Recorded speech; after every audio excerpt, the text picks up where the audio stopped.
All right, good afternoon, everyone, and good morning to all of you out on the West Coast. Welcome to this installment of the Stor Trends webinar series. My name is Andrew Lacey. I'll be your host for today's event. We're pleased to have everyone here today. Really appreciate you taking the time to view this technical deep dive into the Stor Trends Flash Architecture. With me today is our featured speaker, George Rodriguez. George is a solutions engineer with the Stor Trends group, and he will be taking you through the majority of the presentation today. But if you do have any questions during the presentation, please don't hesitate to shoot them over via the Q&A communicator located at the bottom right-hand corner of your WebEx screen. We'll answer those questions live on air. But we're recording this webinar as well.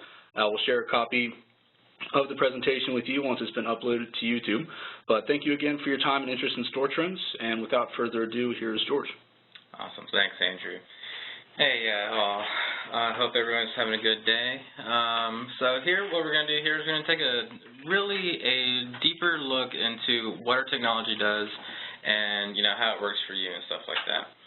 So just a quick little list of what we're going to be looking at. We're going to look through a quick history of what AMI has done in storage. We're going to talk about both our hybrid architecture and our all-flash architecture. We'll talk about how we do expansion, and then we'll go through some of the common features between our hybrid all-flash and also our all-spinning disk array as well.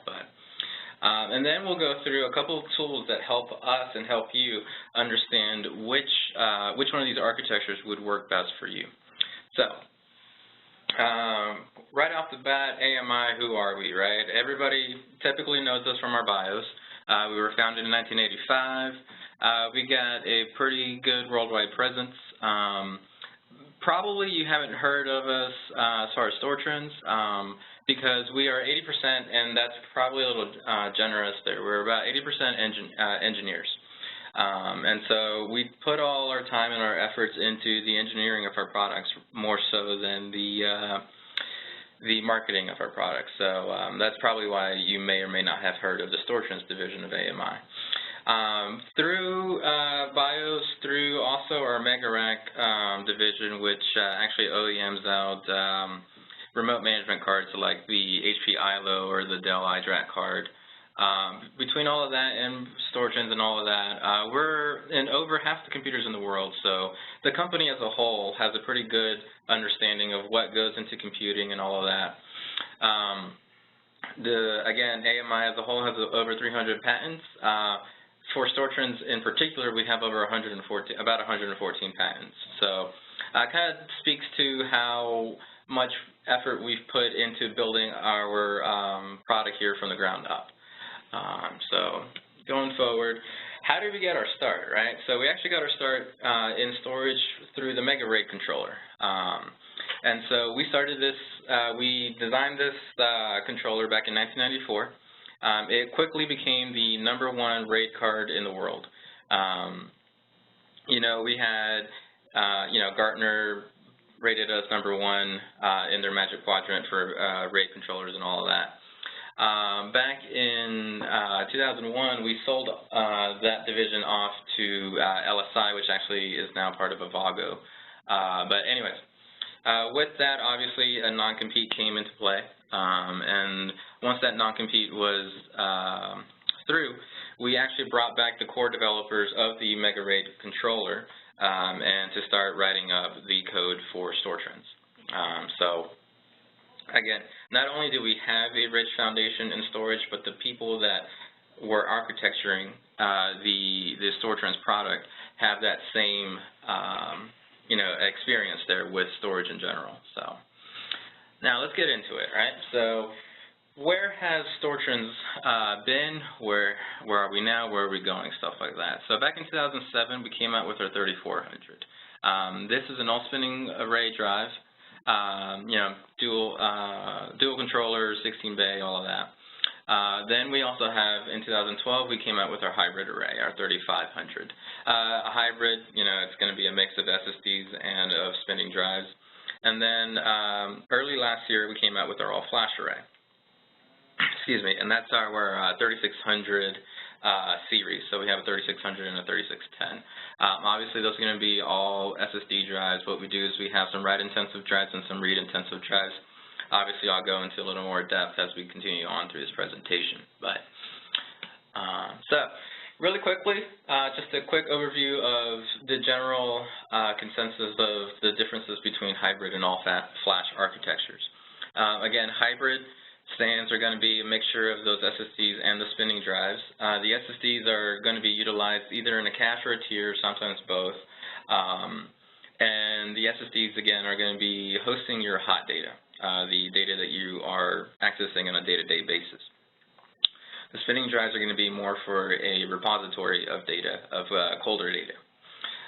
So with an all-flash SAN, obviously everything is in SSDs. So you're going to have your hot data and your cold data all on SSDs, but all your data is going to have that SSD performance. So you don't have to worry about, you know, hot data falling down into the spinning drives and your performance being cut by a pretty good percentage there. For Stor Trends, our hybrid architecture, really quickly, again, going to keep repeating this, it sounds like, but we have a pretty good blend of SSDs and spinning drives to maximize the performance and the capacity within the Stor Trends 3500.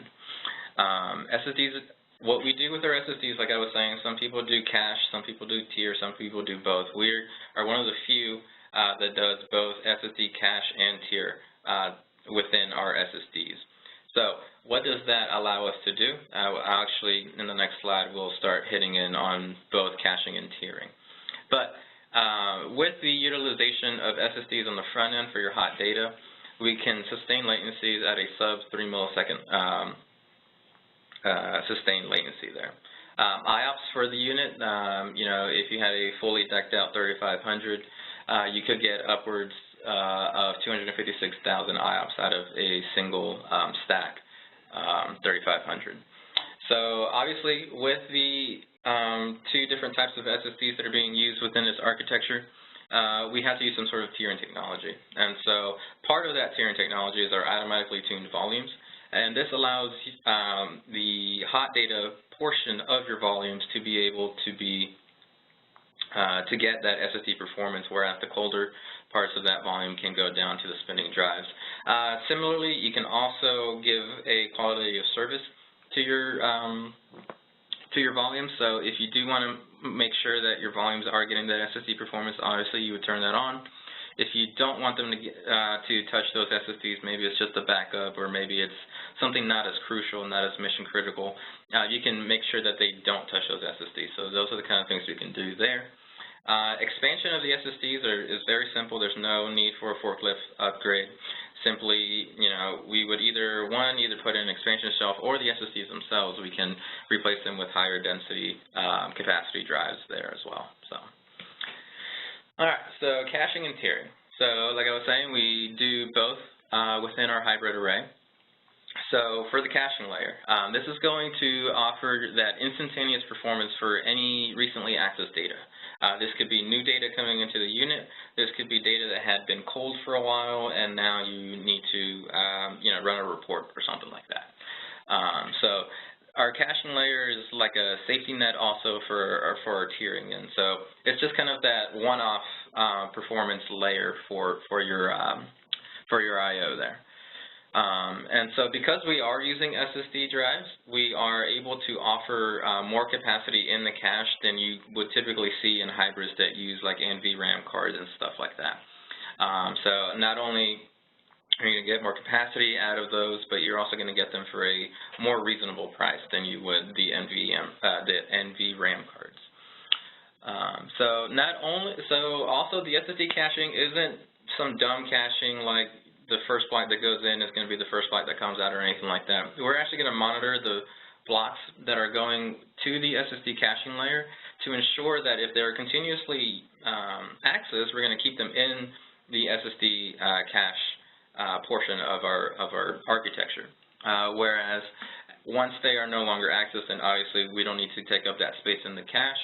We'll flush them back down to wherever they need to go. Now, there is obviously a disadvantage with caching alone. It's inconsistent performance for the long term. Like I was saying, this is more or less a safety net for one-off accesses to the blocks. So now if you are going to sustain that access, caching is going to get full, you're going to have to flush, you're going to have all sorts of misses, so caching alone isn't the answer. So that's where we bring in our tiering layer. So for our tiering layer, this is for that long-term area for your hot data. So this is the data that you're going to access on a day-to-day basis. You're going to access it more than just a couple times a day. This is where your mission-critical data is going to reside. For that, we have our promotion and demotion policies to ensure that that hot data stays up in the SSD tiers. If that hot data starts to cool off and you're not accessing it as much, we'll go ahead and we'll move that down into the spinning drives so that we can free up more space in the SSDs for hotter data. Obviously, with this being a hybrid, there's going to be only so much SSD capacity that we have in that tier. And so now, again, tiering isn't the only answer. There are disadvantages to it as well. So promotion and demotion, they're going to be slow. This is going to be slow because we have to monitor the blocks, see their access patterns before we can determine whether we should move them up or we should move them down or what have you. So again, both of these technologies by themselves are great, but they also have their disadvantages. Put them together and they kind of offset each other's disadvantages so that you have the best of both worlds there. So let me take you through a couple instances of what happens to the blocks depending on what's going on with the access patterns. So the very first bullet that you can see there is, what if the block in the SSD hasn't been accessed for a while? Very simple. It's going to get demoted down into the spinning drive tier. All right. So now it's down there, and say it's the end of the month. You're running a report on all of your data or what have you, and so this block is going to be accessed. So once this block does get access down in the HDD tier, it's going to go up into the SSD cache. And here it's going to remain there temporarily. But what you'll notice is that we're going to keep a copy of that. We're only going to move a copy of it into the cache. We're not going to move the entire block. And so while it's in the cache, we'll let all the changes happen, whether they're writes, whether they're reads, what have you. If they're in cache and they don't continue to get access, we'll commit those new changes down to that same block down on the spinning drives. Now, what if it does continue to get accessed after moving into the cache? Based on those promotion policies, if it hits that promotion policy, then what we're going to do actually is we're going to move that block into the SSD tier. Now, once we do move it into the SSD tier, we no longer need that copy in the spinning drive, so we will remove that copy that is now actually old. It doesn't have the latest up-to-date changes anyways, and we'll go ahead and we'll move that block into the SSD tier. And so, again, this is kind of bringing in all of the different technologies that we use within the hybrid architecture. We're bringing in the caching layer, we're bringing in the tiering layer, promotion, demotion, all of that. We're bringing it all in with this scenario here. And so you can see, though, that at any given point, we are not going to have a copy of the same block within our SSD cache layer and our SSD tier layer. There's no sense in having two copies of the same block within the SSDs themselves. And so what we do here is we make sure that we're only in one layer or the other within the SSDs.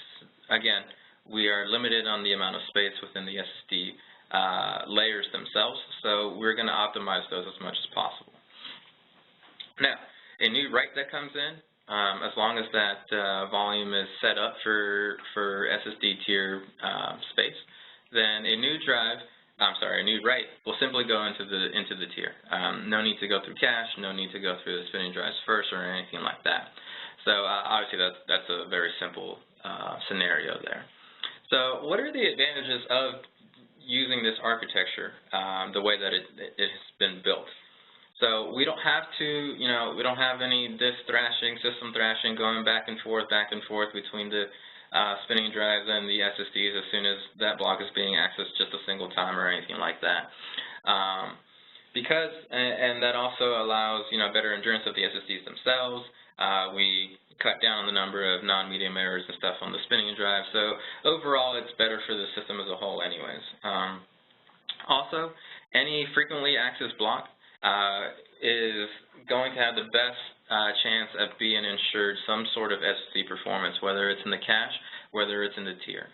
Again, that hot data is the only data that we want in the SSDs themselves anyways, and given the combination of cache for temporary space and tier for more so long-term space, gives you the best chance of properly utilizing that SSD space for your hot data.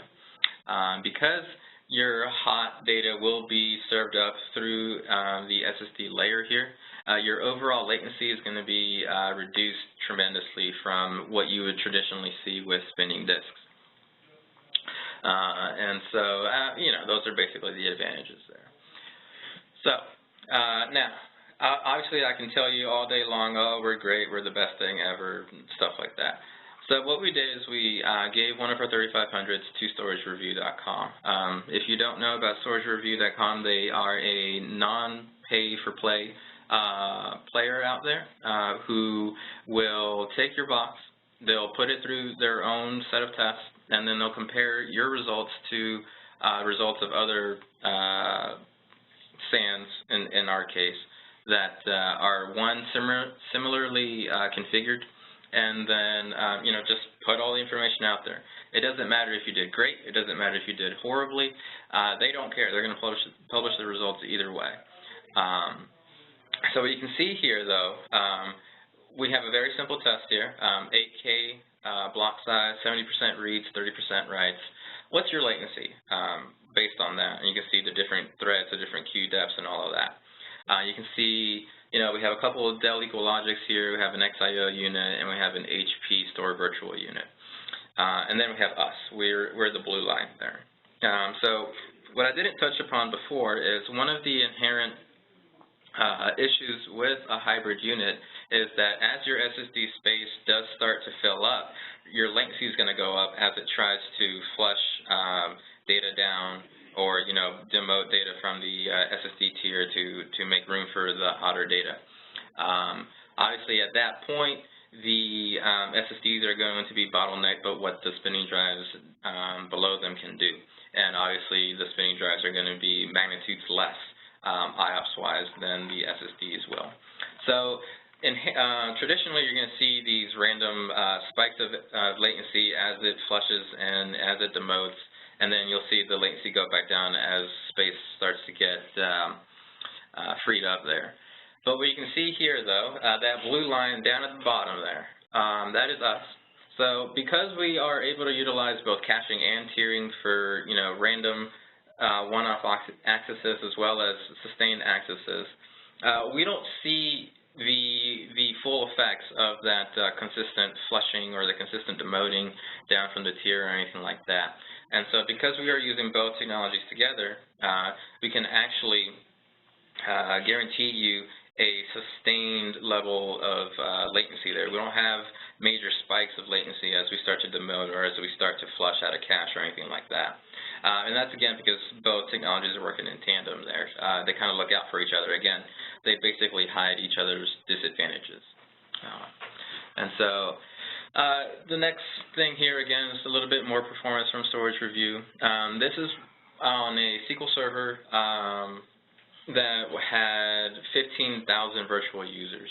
And so what's your latency on a database type application, right? So you can see here, based on 15,000 virtual users, again, we were the best in latency there as well. We were averaging about 15 milliseconds of latency, and you can see kind of how everybody else did there, specifically that Dell EqualLogic at 94 milliseconds. But anyway, so that again speaks to, not only can we sustain it, but given heavy loads and different workloads and stuff like that, we're going to remain at that lower average latency there than some of the other competitors out there. Again, with our hybrid architecture. So that's kind of a good overlook of what our hybrids do and how they work and stuff. And so now we're going to take a look into our all flash architecture. And so what we do with our all flash, we have two types of SSDs in there. We have what we call read optimized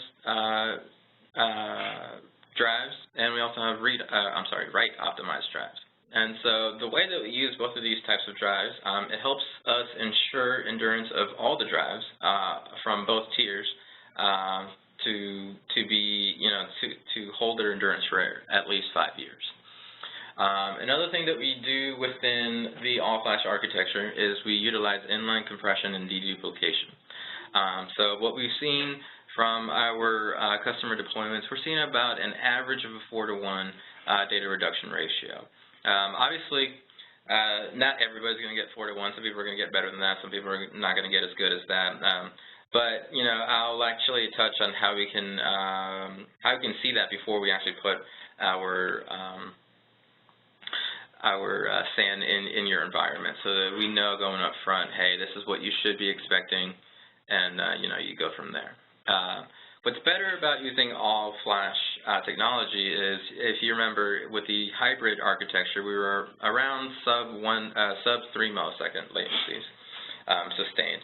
Here, with the all-flash architecture, we can actually sustain sub 1 millisecond latencies. Excuse me.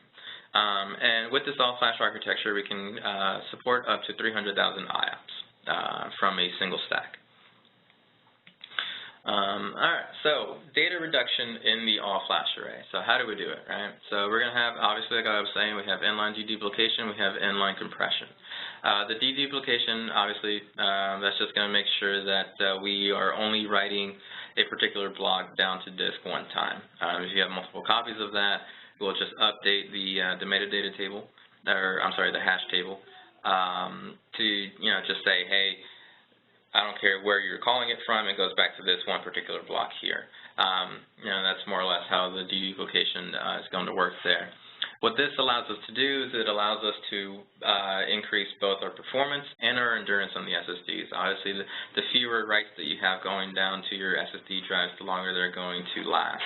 An SSD, you can read from it forever, but you can only write to it so many times. I'll touch on that in just a minute here, a little bit more. But with deduplication and compression together, we are able to reduce the total amount of blocks written, as well as the amount of data that is needed to be that needs to be committed down to disk. And like I was saying, we have an average of about a 4-to-1 ratio that helps reduce the SSD physical capacity needed to support all your volumes. With that 4-to-1, if you had, say, for example, a 5 terabyte raw physical usable capacity unit, you can get about 20 terabytes out of that. So that obviously one makes it a lot more what am I trying to say? A lot more effective to use because you're not limited to that limited amount of physical space on the unit, but it also gives you a bigger performance level that you can achieve there. And also, because of that dedupe and that compression, we're able to introduce cost savings into your environment. Again, you only have to buy a smaller amount of space physically, but you'll be able to expand on that virtually through our dedupe and compression there. So our read tier and our write tier. So we use two types of drives here. We use our write-intensive drives, and we use read-intensive drives, obviously, for the read and write tiers. So what's special about our write-intensive drives? So our write-intensive drives, they are rated at 10 drive writes per day. So what does that mean? So for example, if you had a single 200 gig write-intensive drive, you would be able to write 10 times that drive's capacity. So it would be 2 terabytes. You could write 2 terabytes to that drive every day for 5 years, and the endurance would hold up for those 5 years. And so this allows us to utilize these drives to handle the write I/O coming into the unit. Obviously, they're going to be able to handle a lot more writes going to them per day, so we are able to mitigate those writes away from the read tier, again, helping ensure the endurance of all the drives in the unit as a whole. Now, obviously, that comes with the price of everything. There's no such thing as a free lunch, right? So these drives, while they are higher performance, that also means a higher cost. So enter in the read-intensive drives. So these drives are going to be rated a lot less than the write-intensive drives. You can see here I have a 1 drive write per day. So again, if you have a 200 gig drive, you could write only 200 gigs to it every day for 5 years and maintain that endurance. But again, endurance, the only thing that plays into endurance is those writes. The individual cells in an SSD can only be written to so many times. You can read to it forever, theoretically anyways, as long as you provide it some power. So because of that, we use these drives to handle all the reads coming into the unit. Again, they have a lower rating. That means a lower cost per drive. So we can have a small footprint there. A smaller footprint of the write-intensive drives and a bigger footprint of the read-intensive drives for most cases. Most cases, you're going to see about a 70-30 split between reads and writes. Obviously, we are able to tailor this however we need to. If you're the opposite, if you're 70-30 writes to reads, then we could easily re-accommodate our configuration for that, no problem. But now, what happens if a write goes down into the read tier? Obviously, we're trying to mitigate those writes away from that tier, right? So we have a proprietary function that we call nleft cache. And so what is nleft cache? Nleft cache is actually a secondary partition on the write tier itself. So it's called a cache, but it's on the SSD drives themselves, kind of like the SSD cache was in the hybrid array. So here, we are able to mitigate the writes away from the read tier. So you can see here on the bottom half of that image there, we have that Z block in the read tier, and then we have a new write coming into that Z drive, but it actually gets redirected into the nleft cache portion of the write tier. So what we're going to do with the nleft cache, we're going to be able, again, mitigate those drives away, have all the writes go into that write tier. Once we see that it's cooling off and you're not writing to it anymore, or you finished your writing for the moment, we'll actually recommit all of those changes, and we only have to write all those changes one time down into the read tier, again, mitigating the amount of writes that need to go to those drives. So, the way that we use write tier, we use read tier, and especially with nleft cache, we are able, through all of that technology, we're able to ensure your drives for at least 5 years.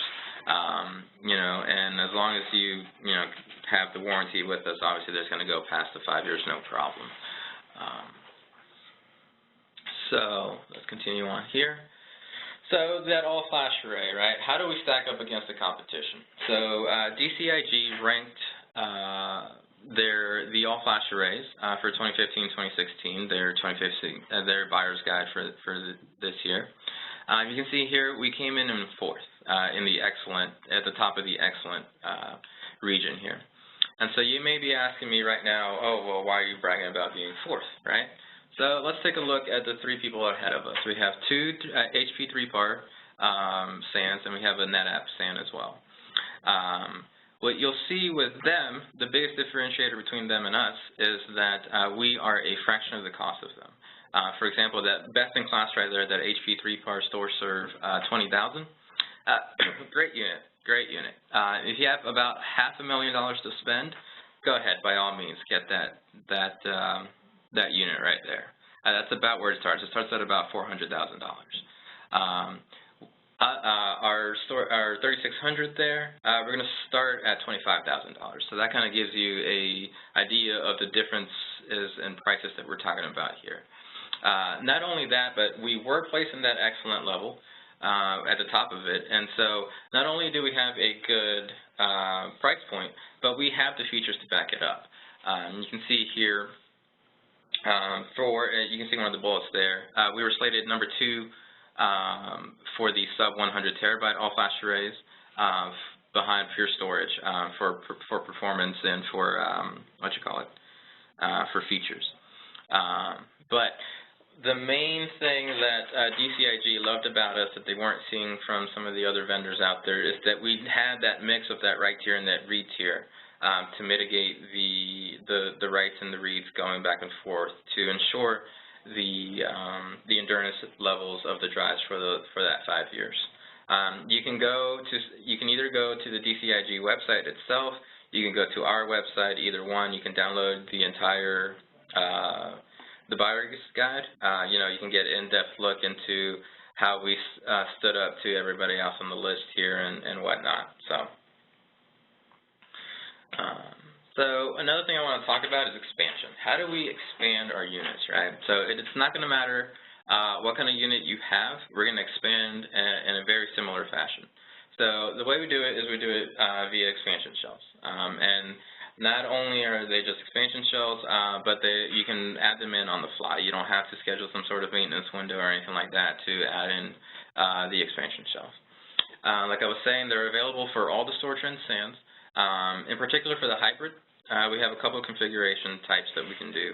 We can either do a fully all-spinning disk configuration if all you're looking for is to add capacity to your unit. Now, if you do need some extra performance along with the capacity for your unit, we can do a hybrid expansion shelf as well. So we can add in a few more SSDs there along with the extra spinning drives to give you both performance increase and a capacity increase.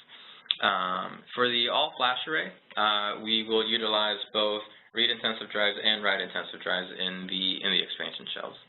And so what happens when we put in an expansion shelf onto the unit? What's going to happen is we're going to automatically import the new configurations into your storage pool. A storage pool for us is our collection of RAID arrays that we pull together, and then out of that storage pool you just carve it up into the different volumes that you want to present to your servers. And so when we pull in that new expansion shelf, if we have, say for example, we had 4 SSDs in a tier before in the hybrid array, and we added 4 more. Not only are you going to gain the capacity, but we're also going to strike the 2 RAID arrays together. And so you're also going to get an increase in performance, overall performance. And so similarly with the spinning drives, you would see the same effect. Obviously, there's going to be the performance of that's going to be magnitudes less than the SSDs. So it's not as big of a jump as it would be with the SSDs. But any time that we input a new expansion shelf below your current stack, you're not only going to see an increase in capacity, but you'll also see that increase in performance.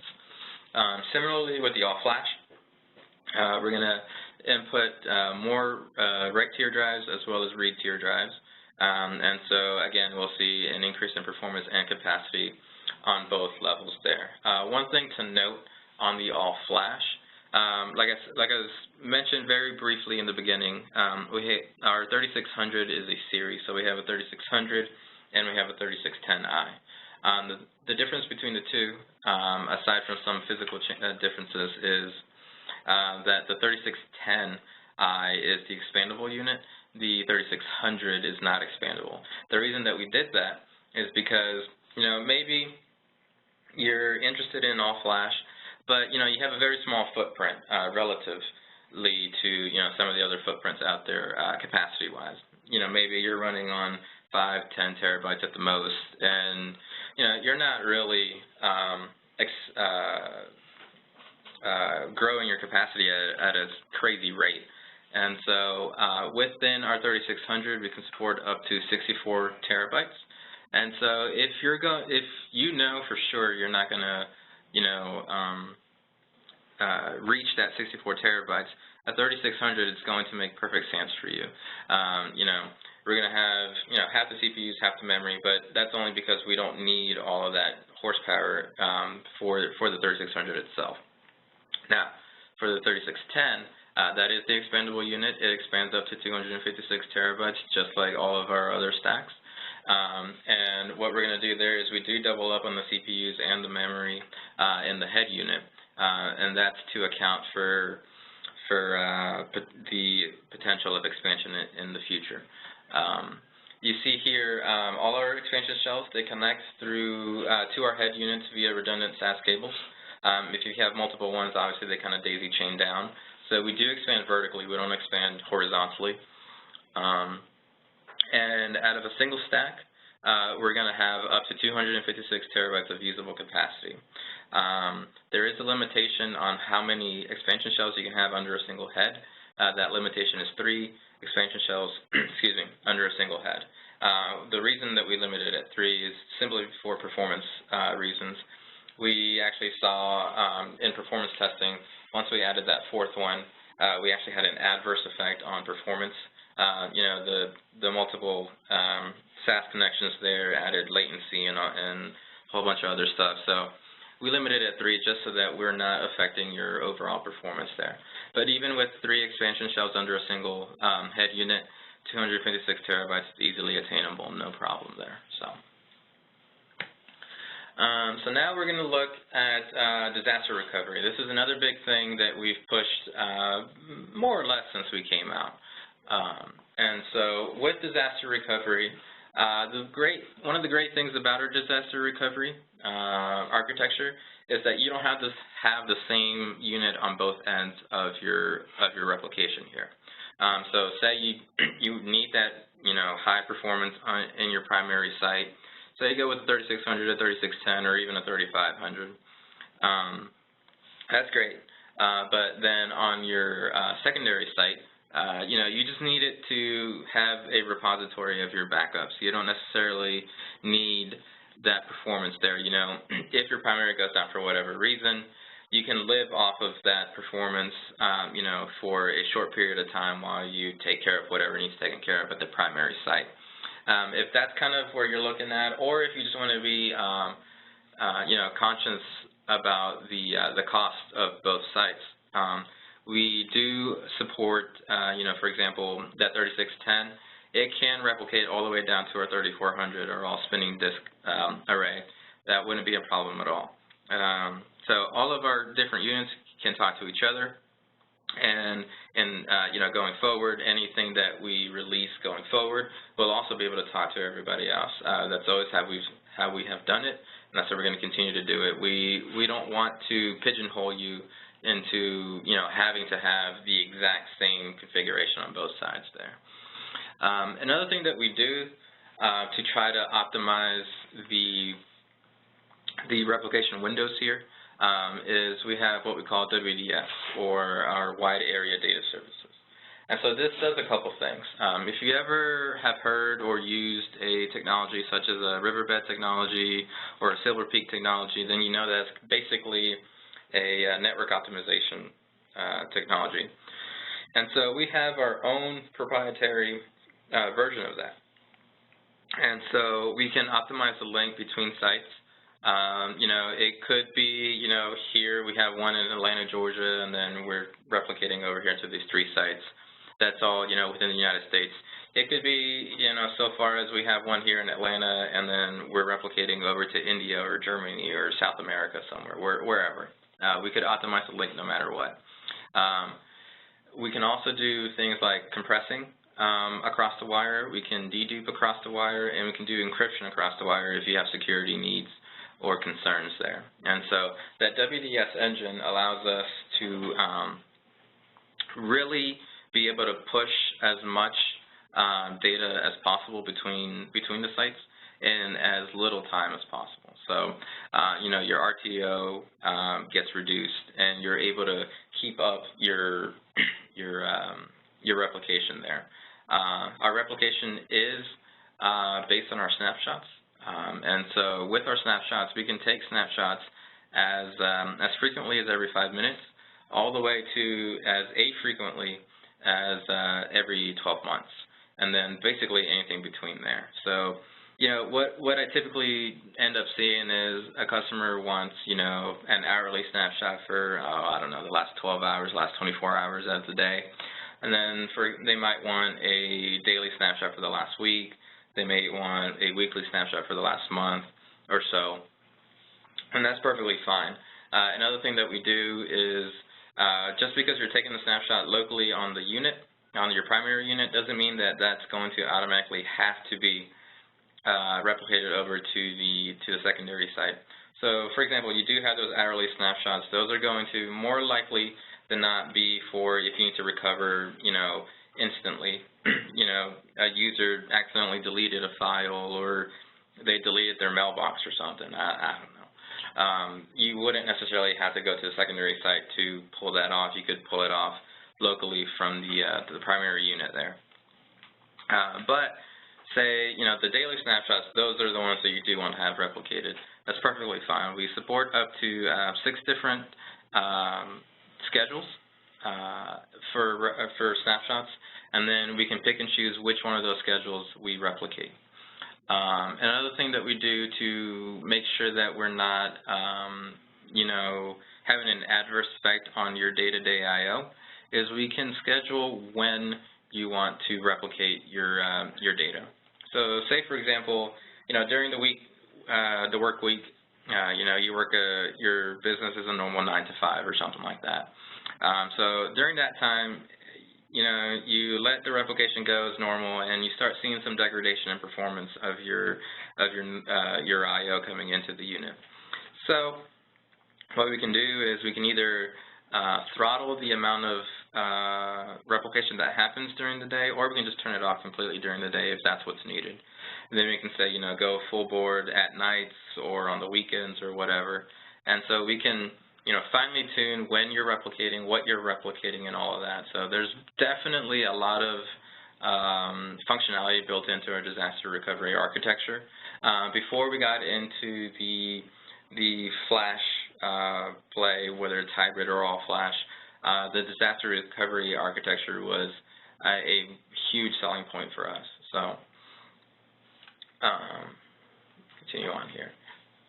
So the other things that this next slide here, this is going to show you, just a quick overview of what all we provide. And so, I'm telling you we do a little bit of this, a little bit of that. There's a lot more that we do. And the big point of all of this is that this is all included with the purchase of the unit. We're not going to, if you do want to do snapshots, we're not going to go, oh, that's a license fee there. If you want to do replications, that's not going to be another license fee.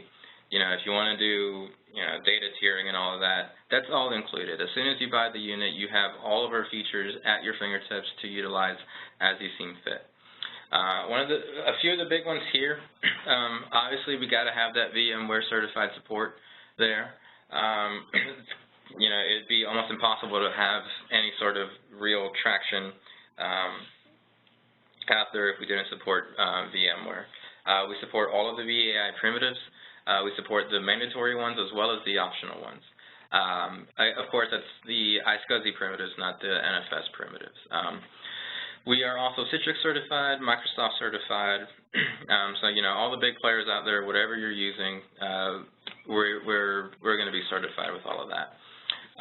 Another one of the big ones here is we have active-active and we have active-passive configuration. So if you do have a higher throughput requirement in your environment, we can utilize our controllers in an active-active manner so that you can utilize the interfaces on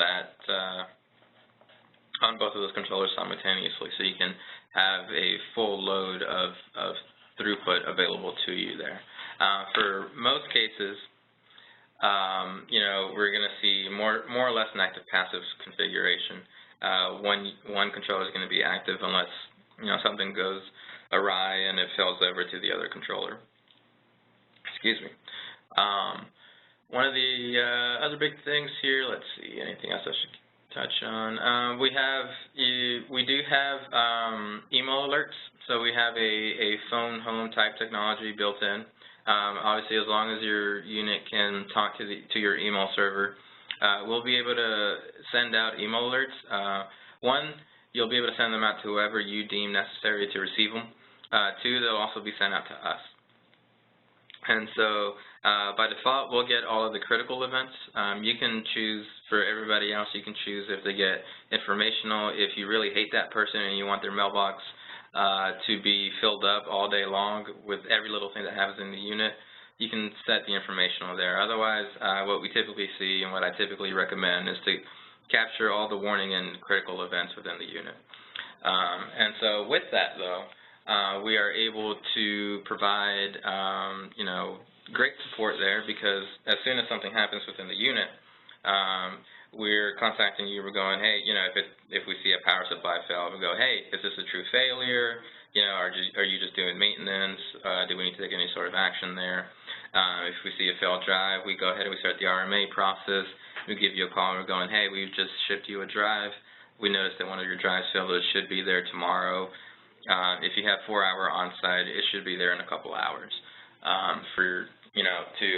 to get replaced there, stuff like that. We support UPS.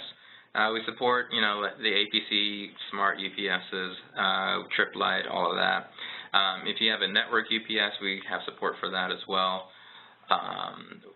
For our connectivity, we are 100% iSCSI right now. We support 1 gig and 10 gig iSCSI.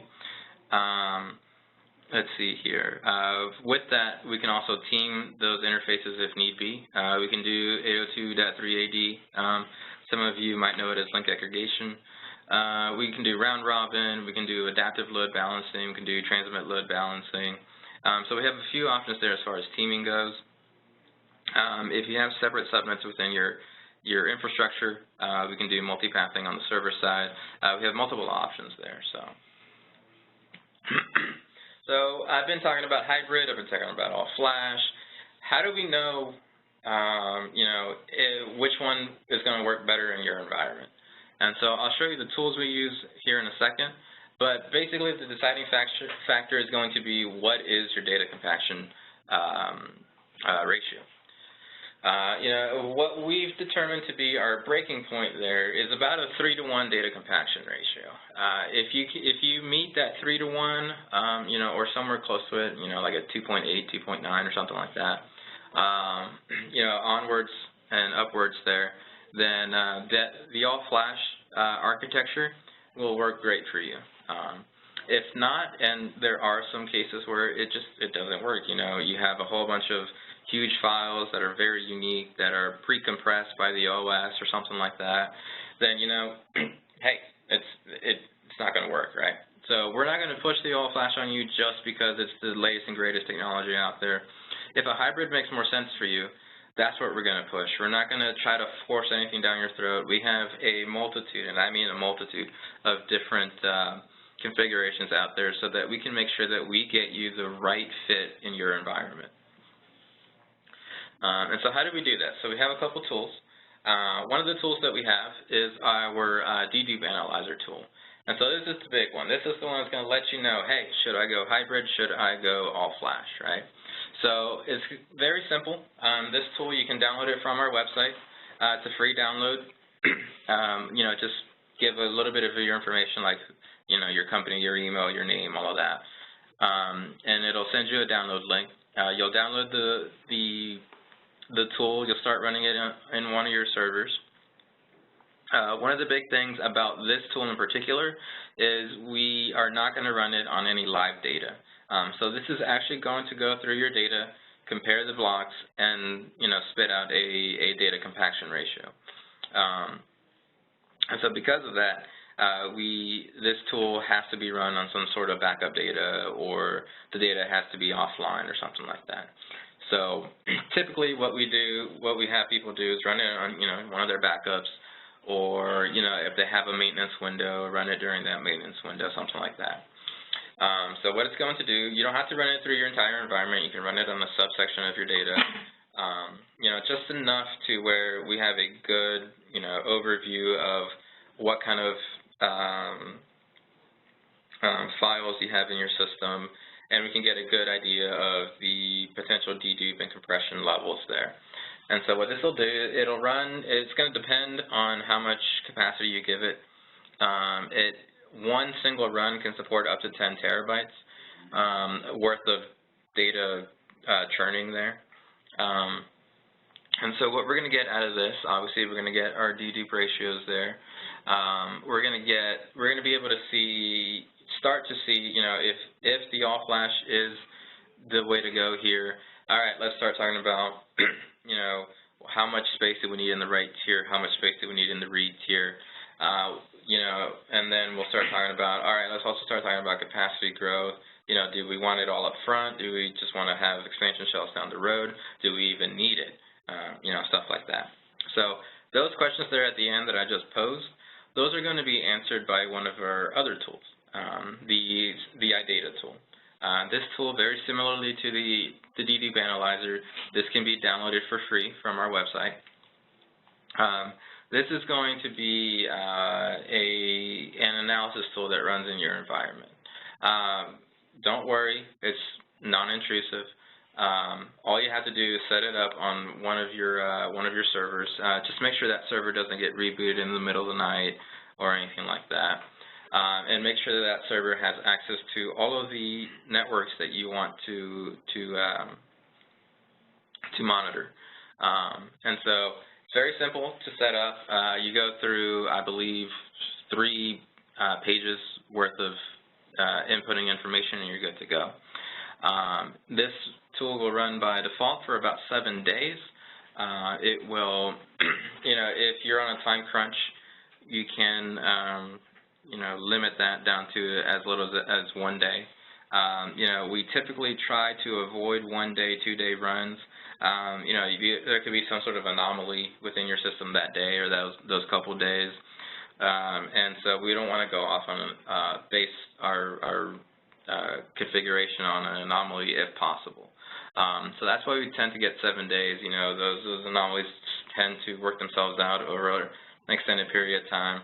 7 days also allows us to get your weekend load. So, if you have major backups or something that happened on the weekend or at nights or anything like that, we can take into account what sort of throughput do we need to make sure that we can cover, as well as what kind of IOPS we need to be able to cover. So what does this tool actually get us? It'll get us capacity usage, it'll get us IOPS, and it will break it down between reads and writes. It'll get us network utilization, so we can see, how much bandwidth do we need to be able to make sure that we can give you. It'll help us identify your hot data versus your cold data based on your access patterns on the servers themselves. Just overall system performance, so physically, maybe you do have a bottleneck in your system, but maybe it's a CPU bottleneck, maybe it's a RAM bottleneck. We'll be able to see that as well. Excuse me.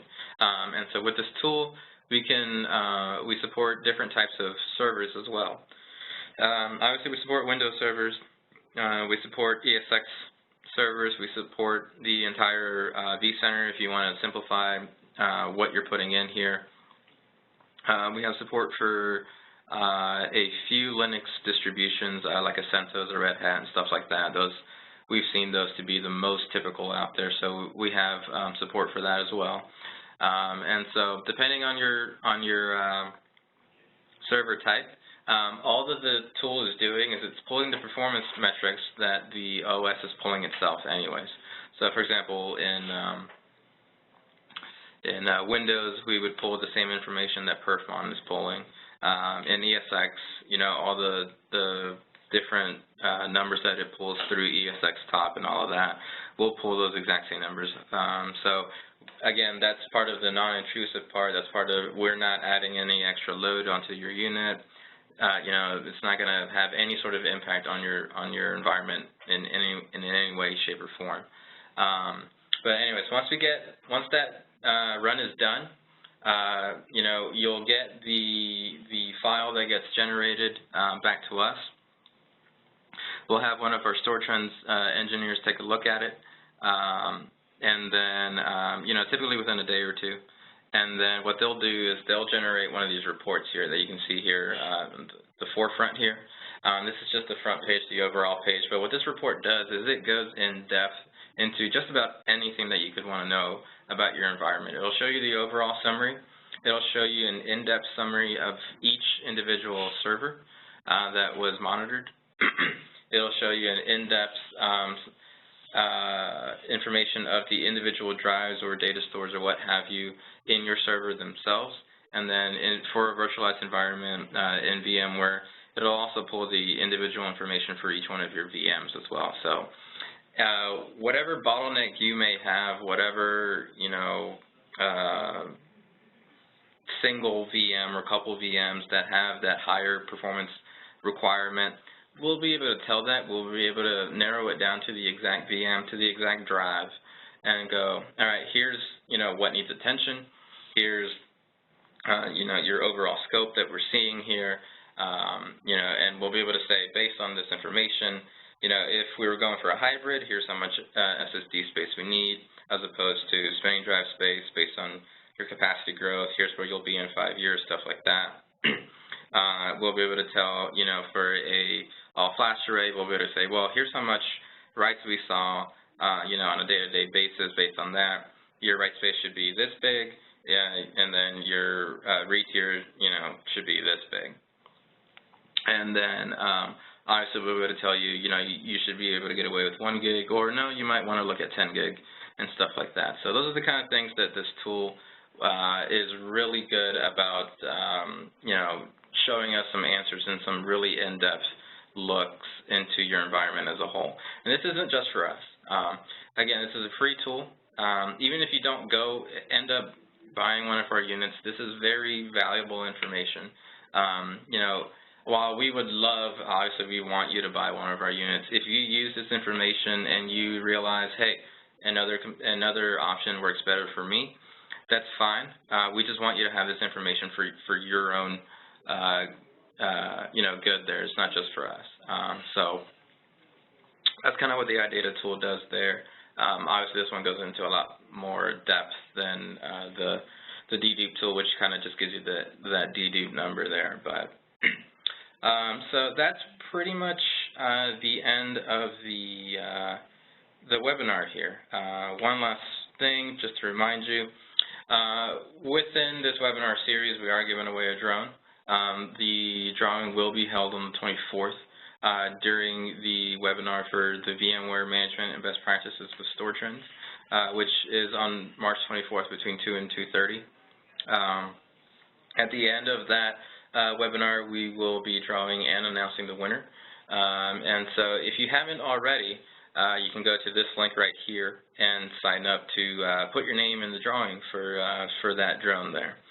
So I know I'm bumping up on time here. I got just a few minutes, but let's see here. I'll give you a couple minutes there to send any questions that you might have in the Q&A, and I'll stay on here online just a few minutes after the event to answer any questions that you may have. But aside from that, I want to thank you for your time. Thank you for taking some time away out of your day to listen to, the kind of technology that we have, what we have to offer, and why it might make sense for you to look at us and possibly go with us for your next project. Again, thank you for your time. I hope you have a great rest of your day and a good weekend, and hopefully I'll see you in one of the other webinars that we're hosting next week. All right, so there we are. Oh, yes, the Dedupe Analyzer tool. You can actually go to our website, just StorTrends.com. If you go under the Resources tab, there will be two options there, one for the iData tool and one for the Dedupe Analyzer tool. Click on the one you want, and then click Download Now, and it'll take you to that page where I was telling you input some quick information. Once you put that in, an email will be sent out to you with a download link, and you'll be able to download it from there and get it going there. So, all right. So, like I said, I'll stick around a little longer here for any questions that you may have. But aside from that, again, thank you for your time, and I hope to see you next week. Bye bye.